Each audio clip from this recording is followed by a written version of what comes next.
Media கிட்டையும் போக முடியல, ஏன் மீடியாட்ட போக கூட அவங்க மட்டும்தான் பேசுறது கேட்கணுமா? அதுல ஒருத்தர் மீச வச்சிருக்கலாம் பேசிட்டு இருப்பார், சட்டையை பிடிச்சி ஒன்று அடிக்கிறேன், வெளியே வந்து தொடர பார்ப்போம். மீடியானா எனக்கு அங்க தெரியும் என்ன சிஸ்டம்னு எனக்கு தெரியும், நான் அடிக்க முடியும். உன் டிஎன்ஏ எனக்கு தெரியும், என்ன தப்பு பண்ணுவீங்கன்னு எனக்கு தெரியும். எம்ஜிஆருக்கு அப்புறம் அந்த கட்சியை தெரிஞ்ச ஒரு ஆள் நான் தான். உங்க டிஎன்ஏ உங்க துரோகம் எல்லாம் எங்களுக்கு தெரியும். அப்போ அண்ணங்கிட்ட அப்பயே சொன்னானே இதெல்லாம் பண்ணுவாங்க, இந்த சூழ்ச்சிக்கெல்லாம் பண்ணுவாங்க சுப்ரீம் கோர்ட்டு, நீங்கள் சொன்ன உடனே போயிடலான்னு. 16வது நாள் அமைதியாயிட்டோம். இன்னைக்கு ஸ்டாலின் சாரோடைய திமுக மகன் மருமகன், மகன் ஒரு லெவலில் இருப்பார், மருமகன் சீஃப் செக்ரட்டரி, தாவேக்காவை எப்படி அழிக்கணும் இதுதான் அஜெண்டா. அதுக்கு தான் பெண்ணு 20 கோடி. அந்த 27 அந்த கோர்ட் சுப்ரீம் கோர்ட் ஓப்பன் ஆகிற டைம் 8 நாள். ஒன்று லீகல் ஃபைட், மீடியா நம்ம திறக்கவே முடியாது, எல்லாரும் கைது, மாவட்ட செயலர் கைது, எல்லாரும் ஓட விடு. அன்னைக்கு காலைல நிர்மல்குமார் அவர்கள் உயர் நீதிமன்றத்தில் போய் மென்ஷன் பண்ணார். இன்னைக்கு 28ஆம் தேதி சண்டே மார்னிங் அறிவு சார் எல்லாரும் போய் ஐயா உயர் நீதிமன்றத்தில் போய் ஐயா தப்பு நடந்திருக்கு, போஸ்ட்மார்ட்டம் அவசரமாக பண்ணிக்கிட்டு இருக்காங்கன்னு ஒரு மனுவை கொடுக்குறாரு. அவர்கிட்ட பேசுறாரு நிர்மல்குமார் அவர்கள். காலங்காலத்தில் நாங்களே வந்து தலைவர்கிட்ட சொல்லிட்டு அண்ணா தப்பு நடக்குதுன்னு நம்ம, ஆனால் அன்னைக்கு அந்த கேஸ் எடுக்கல. உயர்நீதிமன்றம் வெக்கேஷன் கோர்ட்டில் ஆயிடுச்சு. எல்லா தகவலையும் சொன்னோம். அந்த ஒரு வாரம் நீதித்துறைக்கும் போக முடியல, மீடியாக்கிட்டையும் போக முடியல, ஏன் மீடியாட்ட போக கூட அவங்க மட்டும்தான் பேசுறது கேட்கணுமா? அதில் ஒருத்தர் மீச வச்சிருக்கலாம் பேசிட்டு இருப்பார், சட்டையை பிடிச்சி ஒன்று அடிக்கிறேன், வெளியே வந்து தொடர பார்ப்போம். மீடியானா ஒட்டுமொத்த 2 கோடி மக்களோட உணர்வு நாங்கள் இருக்கிறோம். தைரியத்தை தொடுங்க பார்ப்போம். வேண்டாம், எங்களுக்கு அந்த அரசியல் தெரியாது, ரவுடி அரசியல், கேவலமா பேசக்கூடிய அந்த மாதிரி ஒருமையில பேசக்கூடிய எங்களுக்கு தேவையில்லை. ஆனால் மக்களுடைய இறப்புக்கு இன்னும் எங்களுக்கு வழி இருக்கு, அந்த உணர்வு எங்களுக்கு இருக்கு. இப்ப எழுதில நாங்க பேசல, மனசுல இருந்து வருது. இந்த 40 நாள் என்ன பண்ணீங்க, எங்க மக்களுக்கு என்ன பண்ணீங்க? நான் சொன்னேன் பாருங்க, அதை விட்டுட்டேன். நம்ம செல்வராஜ் அப்படி அவங்கள போட்டு 25ஆம் தேதி இல்ல நீங்க இந்த இடத்துக்கு தான் போகணும், இல்லைன்னா கேன்சல், அவர்கிட்ட மிரட்டுறாரு பார்த்திபன்ட்ட.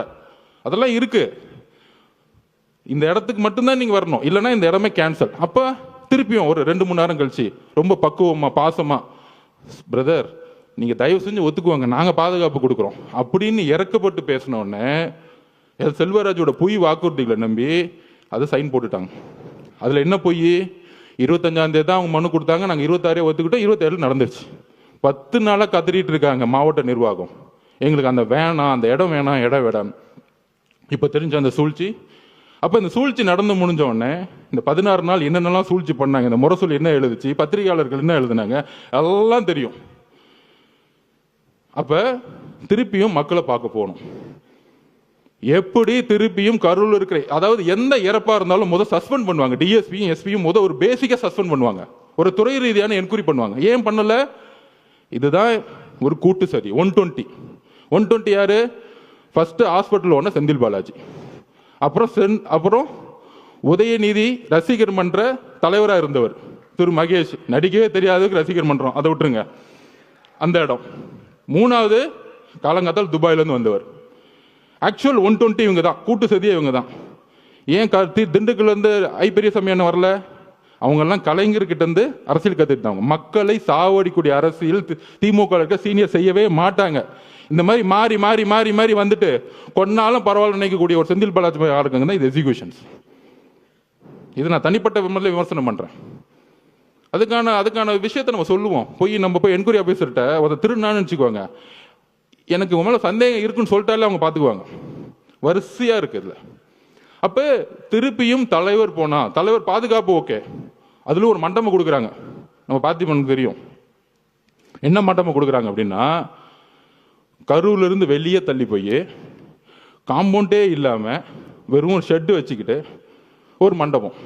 மித்த மண்டபம் எல்லாருமே பிரைவேட் மண்டபம்லாம் சொல்லி வச்ச மாதிரி, உங்களுக்கு தான் காவல்துறையே மண்டபம் கொடுக்குறாங்களே, எங்ககிட்ட நாங்கள் எப்படிங்க கொடுக்க முடியும்? ஆல்ரெடி எல்லாம் சொல்லிட்டாங்க கிளியரன்ஸ். இந்த உண்மையை தெரிஞ்சுக்கணும். ஏன் இந்த விமர்சனத்துக்கு பதில் சொல்லணும்னா, தலைவர் விமர்சனத்துக்கு பதில் சொல்லி பழக்கம் இல்லை, ஆனால் அங்க ஏன் போல அப்படிங்கிற விஷயத்த அந்த மக்களுக்கு சொல்லணும், பாதிக்கப்பட்ட எங்க குடும்பத்துக்கு நாங்கள் சொல்லணும். அதுக்கான வாய்ப்பு இது வரைக்கும் நாங்கள் கிடைக்கல. தலைவர் வாயை திறந்து அவங்ககிட்ட சொல்லலை. அங்கதான் அந்த அவருடைய உண்மை இருக்கு. எவ்வளவு கடுமையான ஒரு நேரம் ஒரு தலைவருக்கு, உறவுகளை இழந்து பார்க்க முடியாம 30 நாள் வீட்டுக்குள்ள இருந்து பார்க்கவே முடியாத சூழலை உருவாக்கிய ஒரு அரசு, காவல்துறை, மீடியா இதெல்லாம் பார்த்துக்கிட்டு பொய்யையும் உள்வாங்கிக்கிட்டு கடைசியில இதே இடத்துல அவர் வந்து பார்த்தாரு. யாருமே இல்லை, தனியா பார்த்தார். எந்த விதமான இதுவுமே இல்லை, ஆடம்பரம் இல்லை, ஒண்ணுமே இல்லை. மீடியாவில் இது வரைக்கும் ஒரு சின்ன பிக்சர் வெளியே வரல. இதுதான் தமிழக வெற்றி கழகம். மக்களுடைய உணர்வை வைத்து அரசியல் பண்றது தமிழக வெற்றி கழகம் கிடையாது. அவரை பார்த்துட்டு 10 நிமிஷம் சாப்பிடல, 9 மணிலிருந்து 6 மணி வரைக்கும் தன்னுடைய கண்ணீரை மட்டுமே அவங்க முன்னாடி நின்றுட்டு இருந்தார். ஒரு மிகப்பெரிய ஆளுமை, தமிழ்நாட்டின் மிகப்பெரிய எதிர்காலம், முதலமைச்சர், ஒரு மிகப்பெரிய நடிகர், திரையில மக்கள் கொண்டாடக்கூடியவர். ஆனால் மக்கள் முன்னாடி அழுது கண்ணீரை சேர்ந்து அந்த 30 நாள் அம்மா, அக்கா, குழந்தைங்களை பார்த்து அதுக்கப்புறம் என்னால் பேச முடியல. என்னெல்லாம் பேட்டி கொடுத்தாங்கன்னு தெரியும். அப்படி அப்படி அப்படி நடந்துச்சா எனக்கு இது வரைக்கும் உள்வாங்க முடியல. அவர் அப்படி பார்க்க முடியுமா அப்படின்னு. ஆனால் 9 மணி நேரம் கண்ணீர் விட்டு சிந்திய ஒரே தலைவர் எங்களுடைய தலைவர்.